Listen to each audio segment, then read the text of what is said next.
Colleen McCain-Nelson, editorial writer for the Dallas Morning News. And on the phone, Cameron Willingham's stepmother, Eugenia. Eugenia, Governor Perry today said that your stepson was a monster, those were the words he used, who murdered his kids. And he said that he was a guy who tried to beat his wife into an abortion. What's your response? My son was not a monster. I take offense in that. He was a loving father. He and his wife did have a stormy relationship, but he didn't try to beat her into an abortion. Did he physically abuse his wife? Yes, he did. But she physically abused him.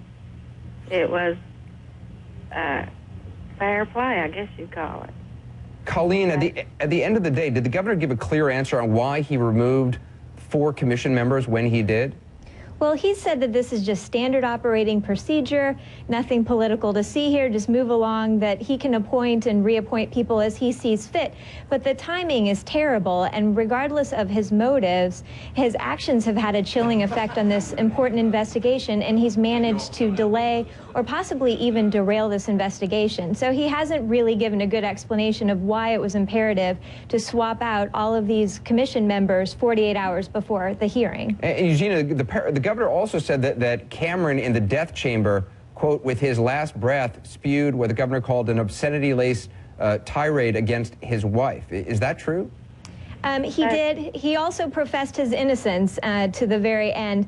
But just because Cameron Todd Willingham wasn't necessarily a Boy Scout, just because he had committed crimes in his past, it doesn't absolutely guarantee that he killed his family. And what Governor Perry hasn't explained is what he knows that fire science experts don't. And he's basically saying, I'm certain about this, without offering any explanation of what convinces him to be certain. Eugenia, this next question is to you. The governor also said that his own defense attorney believed he was guilty. Do you know that to be true? And also, did his wife think he was guilty? She didn't think he was guilty during the trial. She turned on him 2 weeks before he was executed and asked permission to visit him for the first time.